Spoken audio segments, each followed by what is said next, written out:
الحمد لله رب العالمين وصلى الله على سيدنا محمد وعلى آله وصحبه أجمعين. وعن عمرو بن شعيب عن أبيه عن جده أن امرأة أتت النبي صلى الله عليه وسلم ومعها ابنة لها وفي يد ابنتها مسكتان من ذهب، فقال لها أتعطين زكاة هذا؟ قالت لا. قال أيسرك أن يسورك الله بهما يوم القيامة سوارين من نار؟ فألقتهما. وعن أم سلمة رضي الله عنها أنها كانت تلبس أوضاحا من ذهب، فقالت يا رسول الله صلى الله عليه وسلم أكنز هو؟ فقال إذا أديت زكاته فليس بكنز. So these two hadith, basically the Al-Hafiz rahimahullah cited them to show the evidence that some people use for the zakat of jewelry.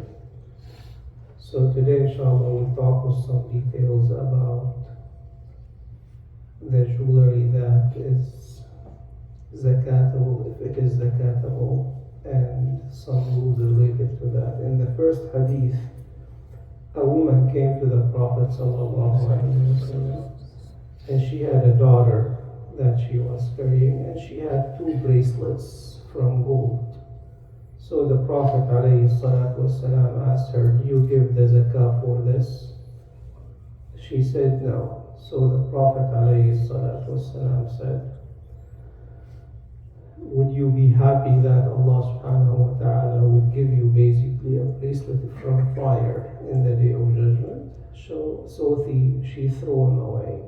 And in the second hadith, Salama had some jewelry from gold, and she asked the Prophet sallallahu alaihi wasallam if this is considered what Allah mentioned in the Quran, الَّذِينَ يَكْنِزُونَ الذَّهَبَ وَالْفِضَّةَ, those who hoard the silver and gold. So the Prophet alayhi salatu wasallam asked her, do you give the zakah for it? She said yes, and he said, if you give the zakah for it, then this is not considered hoarding a treasure from gold and silver. So the people who consider these hadith authentic used it as an evidence that the jewelry is something you should give the zakah on. The majority of the scholars, the 3 madhahib, al-Hanabila, al-Shafi'iyya, and al-Malikiyya, and al-Bayhaqiyya, and Abu Dawud, and so many other muhaddith, they said these are not authentic hadith, and that's why it cannot be used as an evidence for the zakah of the jewelry. So, first, we have to understand that the jewelry that is the issue at hand for whether you pay zakah on or not is only the silver and gold. So that excludes any other, precious stones, the diamond, and other metals that are used for jewelry. So anything else should not be zakatable. Some people, like our times, in the times of inflation, what do? Buy gold, the coins and other stuff. So this is not for use, right? This is for either investment or to preserve the money. So that is absolutely zakatable. There is no ifs, ands, or buts about it, right? Anything that is used that is haram to possess. For example, a man who has ring from gold or watch from gold, it is haram, right? So it is zakatable. You have to pay zakat on that. So the only issue at hand that is debatable whether you have to pay zakat or not is the jewelry for use for the woman, basically. And the Ahnaf said you pay zakat 2.5% on it annually. And of course, if you add that to what you have, other assets, monetary assets, and if it reaches the nisab, then you pay zakat on it. Is that clear now? So that would settle the issue whether you pay zakat on the jewelry or not.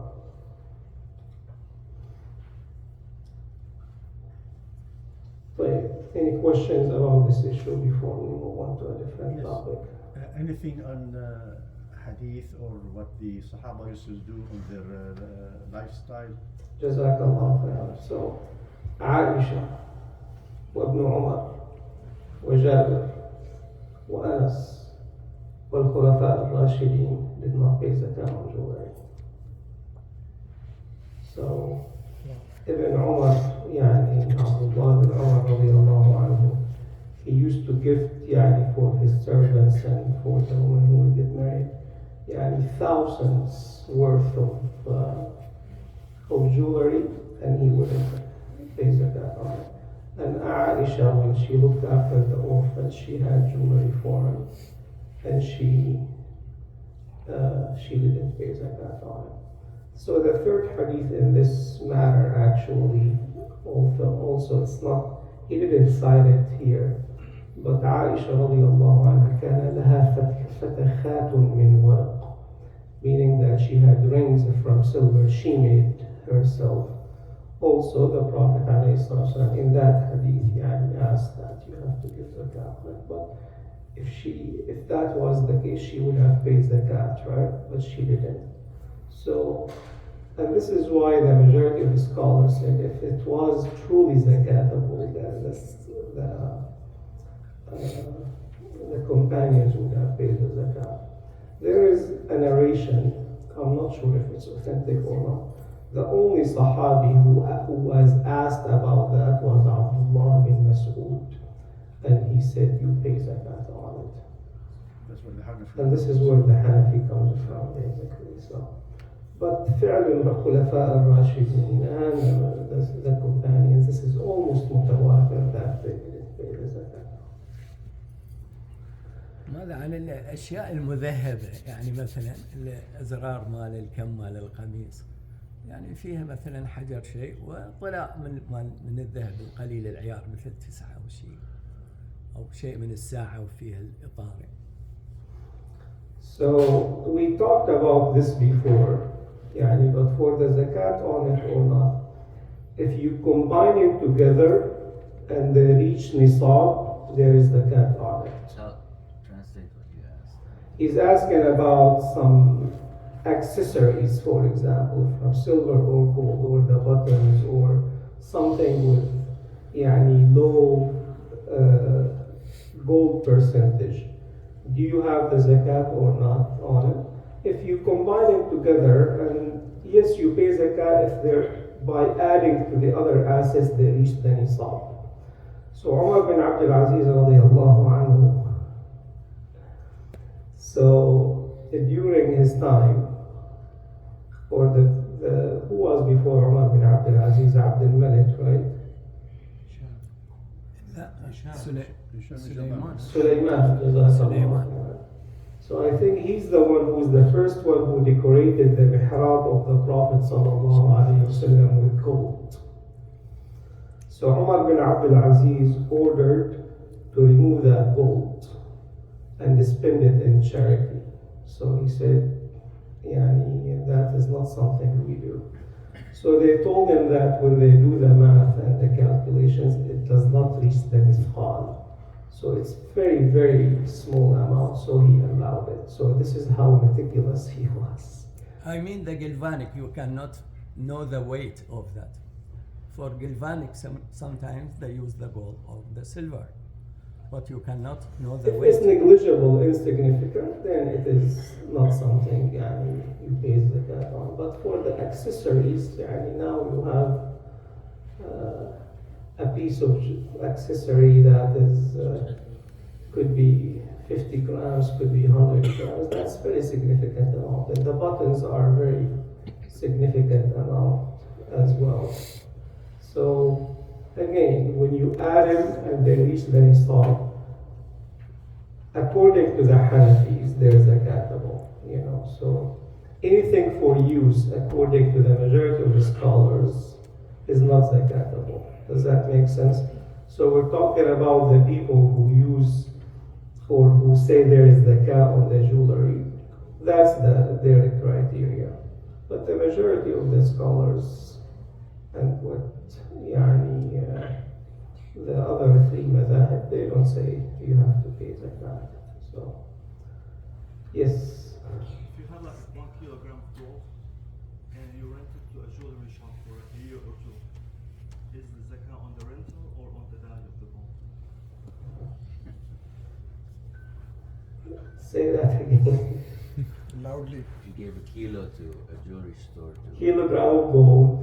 For a year or two, and they you loan it to them. make gold jewelry and they sell it, and they give you rental. Like pawn or something.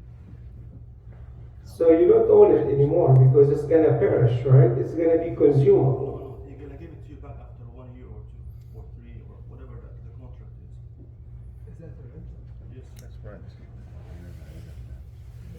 I've never heard of that, honestly. They rent it like for 1% per month of the value of the gold. So it's an investment. Like he's investing, he's giving some the gold and he. I have to think about it because I don't think that's a local transaction actually. So that's the issue. So let me think about it and we'll give you the answer tomorrow, inshallah. I need to digest it a little bit more. I need to read about it, inshallah. So Sheikh, just to make it clear for me, according to Imam Abu Hanifa, personal use jewelry is zakatable yes, as compared to the other three mazhabs. yes. This is when we like more money. So bring it on. How to convert to other mazahib, man?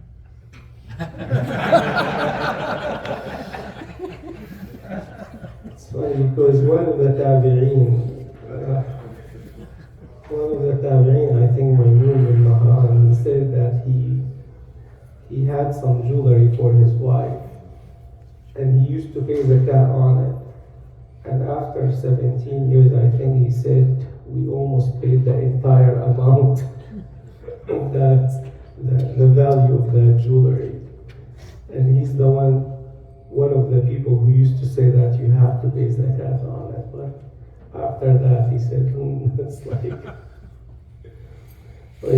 enough for today, inshallah. وصلى الله على سيدنا محمد وعلى آله والحمد لله رب العالمين. It's interesting to know did Al-Hafiz Hajar narrated these two hadiths